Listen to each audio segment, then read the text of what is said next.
Hi, I'm Miscellaneous Stories, and this is the movie Frankenstein. A talented scientist creates a living creature from human remains. When the creator, horrified by the result, abandons his creation, a monster begins to stalk him. The film, based on the biggest misconception regarding the name of a monster in history, begins in There, a research expedition is stuck in the ice. Despite the crew's fatigue, Captain Anderson is determined to reach the North Pole, no matter how many of his subordinates die in the process. Just before dark, the sailors notice a nearby fire. Going out to investigate, they find a dog buckle, blood-stained snow, and a wounded man, and the roar of some kind of monster is heard nearby. When a mysterious silhouette approaches, they open fire, but the bullets do not stop the creature. Having survived a second volley, it engages in hand-to-hand combat, throwing the sailors around like children's toys. The monster demands that they hand over the wounded man. The first mate retrieves a powerful new rifle, which manages to throw the creature overboard, but even this doesn't kill it. When the sailors remove the gangway, the monster single-handedly capsizes the ship.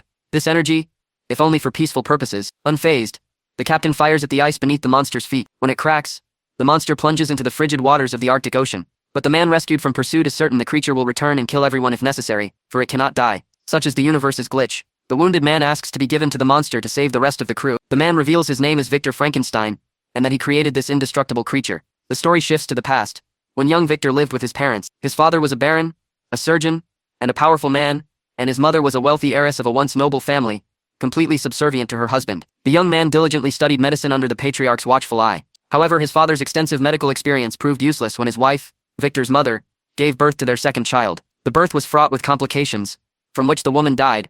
Only the infant was saved. Naturally, her death was a terrible shock for the boy. Moreover, his father turned his attention to William, his youngest son, who became his favorite. Accused of being unable to save his wife, despite his scholarship, young Victor vows to conquer death itself. While Victor tells his story to the captain, his child, breaking through centuries of ice, escapes the water's captivity, and wanders back to the ship. Soon, the father passed away, leaving his sons orphans. Afterward, Victor went to King's College to study medicine, fulfilling his vow. He presents his project to the academic council, the resurrection of dead tissue using electricity. For the demonstration, he uses a RoboCop prototype, parts of freshly dead bodies stitched together. Victor manages to make the prototype move when exposed to an electric current. The retrograde scientists dismiss his work as some kind of hoax, worthy of an unscientific institution, or a dying fair, and fire him. Victor meets Heinrich Harlander. Heinrich's niece Elizabeth is about to marry Victor's brother, William. Victor himself is interested in the doctor's scientific work, particularly his gimmicks involving reanimating the dead. Visiting his new friend, Victor learns that Heinrich made his fortune in the arms trade. The host shows his guest a replica of the human lymphatic system, which complements the cardiovascular system. This could aid further research. Heinrich offers Victor funding for his research, theoretically to conquer death and achieve eternal life. The conversation is interrupted by a visit from William and Elizabeth. Meeting his brother's fiancée, Victor notices that she bears a striking resemblance to their late mother. In the north, Victor is forced to interrupt his story, coughing up blood. The captain is informed that a sailor saw a surviving monster in the fog. Anxiety rises among the crew. They want to abandon Frankenstein, but the captain strongly objects. Heinrich has provided Victor with a separate building for his experiments. While inspecting it, Frankenstein plans what else he will need. He then collects material from condemned criminals. He inspects them before the scaffold to pick up fresh corpses without leaving the cash register. While necro shopping, the scientist meets Elizabeth at the market. They go to a restaurant, where they discuss literature. The girl prefers biology textbooks. Subsequently, the man leaves his brother to oversee the manufacture of laboratory equipment, while he and his fiancée catch butterflies. The medic himself is making no progress in further research. Soon Heinrich bluntly hints to Victor that his patience is running out. Results are needed within a week. While the scientist is busy with work, Elizabeth visits him, admire the dissected corpse, and declare that nothing can come between them, for she is given to another, and will remain faithful to him forever. Experiencing the separation in an Archimedes-like manner in the bathtub, Victor has an epiphany about mirror symmetry. He rearranges the conducting needles, reversing the polarity, and the corpse begins to move. Rejoicing at his success, the scientist heads with Genrich to the battlefield to reap a bloody harvest of fresh corpses. Transporting them to the lab, Victor begins chopping the bodies into pieces, assembling his own creation from this horrific Lego set. The work intensifies at a staccanovate pace, and the medic discards the unwanted scraps directly into the ocean, through a special chute in the basement. When everything is ready, Victor connects a carbon monoxide cell to the body, stitched together from various pieces. But nothing happens. The battery is insufficient. When lightning flashes outside, the scientist decides to use its discharge to reanimate a composite corpse. Trying to explain this idea to Heinrich, the doctor learns that his benefactor is dying of syphilis. He doesn't have long to live. Heinrich wants Victor to resurrect him with his knowledge, but he refuses. Clinical trials, unlike those of clinical idiots, are essential. Waiting for bad weather, Frankenstein climbs to the very top of the tower to install a silver lightning rod to transmit natural electricity. As he descends to the attic to set up the energy transmitters, Heinrich appears. He convinces Victor to revive him, but Victor is adamant. His sponsor's organs are already damaged by the disease. Blackmailing the scientist, Heinrich threatens to break one of the silver tips, but he falls with it into a maintenance shaft and dies. Despite the damage to the tip, Victor decides to use it. He activates the lightning rod, aiming the transmitter at the patchwork creature prepared for the experiment. Lightning energy powers Victor's devices, after which he checks on the deceased. Unfortunately, he feels no relief. Disappointed, the medic goes to bed. The night has been wasted,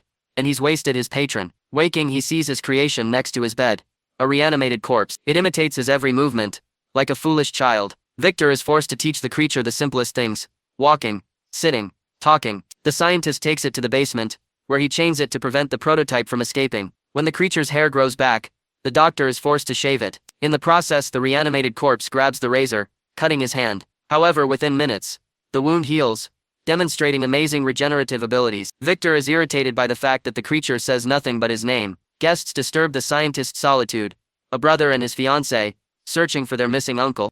Lying that Heinrich had left, Victor, excited by his success, takes his brother to the lab. Elizabeth, hearing the creature's voice, descends to the basement, where she finds the chained experimental specimen, and establishes contact with it. William tells her brother that the scientific community wants him back, but he doesn't have the Dargalium right now. When Elizabeth, rising, inquires about who's in the basement, the scientist explains that his experiment was a success, and reveals the creature in person. However, the question of whether the risen one possesses intelligence remains open. Will it be watching TikToks, or is it intelligent? While the men are preoccupied with important matters, Elizabeth communicates with the specimen, teaching it to pronounce her name.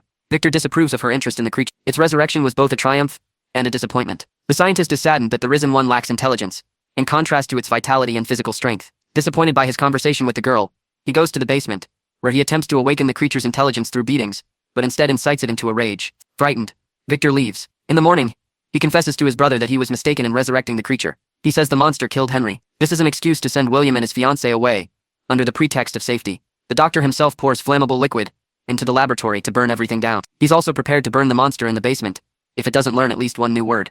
But when it calls Elizabeth's name, Victor, in a fit of jealousy, decides to start a fire anyway. Throwing down the match, Frankenstein steps outside.